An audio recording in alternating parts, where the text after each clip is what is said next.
আমরা মেয়েরা বরাবরই একটু হিসাব করে চলতে পছন্দ করি, একটু সাশ্রয় করে চলতে পছন্দ করি। হ্যালো এভরিওয়ান, আসসালামু আলাইকুম। কেমন আছেন সবাই? চলে এলাম একটা নতুন ভিডিও নিয়ে। আশা করি আপনাদের আমার এই ভিডিওটা ভালো লাগবে। যদি ভালো থাকে অবশ্যই লাইক, কমেন্ট, শেয়ার করে দিবেন। যখন মরিচের দাম কম থাকে আমরা যদি এইভাবে সংরক্ষণ করে রাখি তাহলে কিন্তু সারা বছর কম দামেই খেতে পারবো এবং দামের সময় আমাদের চিন্তা করতে হবে না এবং হাজব্যান্ডদেরকেও প্রেশার দিতে হবে না। যখন কম দাম থাকবে তখন আমরা অবশ্যই চেষ্টা করব এইভাবে সংরক্ষণ করে রাখার।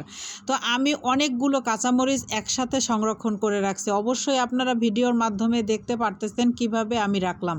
তো অনেকগুলো মরিচ একসাথে কিনে এনে সব মরিচের বোটা বেছে মরিচগুলো সুন্দর করে ধুয়ে আমি কিছু মরিচ আলাদা পলিতে করে ডিপ ফ্রিজে রেখেছি, যাতে আমি যে কোনো ভাজি করার সময় ওগুলো বের করে কেটে দিতে পারি।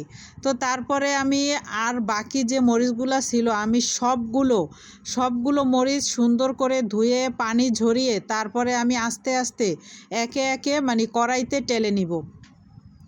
তো দেখতেই পাচ্ছেন আমি কিভাবে মরিচগুলো টেনে নিলাম। সবাই অবশ্যই পারেন। তো আমার মতো এইভাবে যদি আপনারা সারা বছর সংরক্ষণ করে খেতে চান এইভাবে কিন্তু করে নিতে পারেন।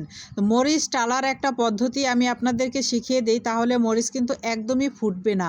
তো প্রথমে হালকা খোলায় একটু টেলে নেবেন। টেলে নেওয়ার পরে যখন দেখবেন মরিচটা একটু নরম হয়ে আসছে তখন একটু তেল দিবেন। তাহলে কিন্তু মরিচ ফোটার চান্স একেবারেই কম থাকে এবং আপনার মরিচগুলো টালা একদম সুন্দর হয়ে যায়। তো আমি একে একে সুন্দর করে সব মরিচগুলো টেলে নিলাম। আমার এখানে 5 কেজির মতো মরিচ আছে। আমি এই 5 কেজি মরিচে কিন্তু আমার পুরো 1 বছর চলে যাবে। আর এই মরিচগুলো আমি একদম ডিপ ফ্রিজে রাখছি ব্লেন্ডার করে। আমার মরিচগুলো কিন্তু দেখুন টালা হয়ে গেছে। একটু ঠান্ডা করে তারপরে আমি আস্তে আস্তে ব্লেন্ডার করে নিচ্ছি। এখানেও আমি আরেকটা কাজ করছি, আপনারা একসাথে দেখুন আমি একসাথে কিন্তু হাত দিয়ে ধরিনি কোনো মরিচ, একটু চামচ দিয়ে দিয়েছি আর কি। এটা আমার সুবিধার্থে আমি করেছি। তো যে যেভাবে করেন, আসলে আমি না মরিচ একদমই বাটতে পারি না, তাহলে আমার হাত জ্বালা করে খুব। তো আমার একে একে সবগুলো ব্লেন্ডার করা হয়ে যাচ্ছে। একটু পানি দিয়ে তারপরে ব্লেন্ডার করতে হয় পরিমাণ মতো, তা না হলে কিন্তু মরিচটা সুন্দরভাবে ফিনিশ হয় না। তো যাই হোক, আমার অনেকগুলো মরিচ হয়েছে। এখন আমি আস্তে আস্তে সব বক্সে করে তারপরে আমি ডিপ ফ্রিজে রেখে দিব। অনেক মরিচ হয়েছে আমার এখানে। আমি কিন্তু এই মরিচটা সারা বছর খাবো ইনশাল্লাহ। আর এখন যেহেতু কম দাম তাই আমি এই মরিচগুলো রেখে দিছি, কয়েকদিন পরেই দাম কিন্তু বেড়ে যাবে।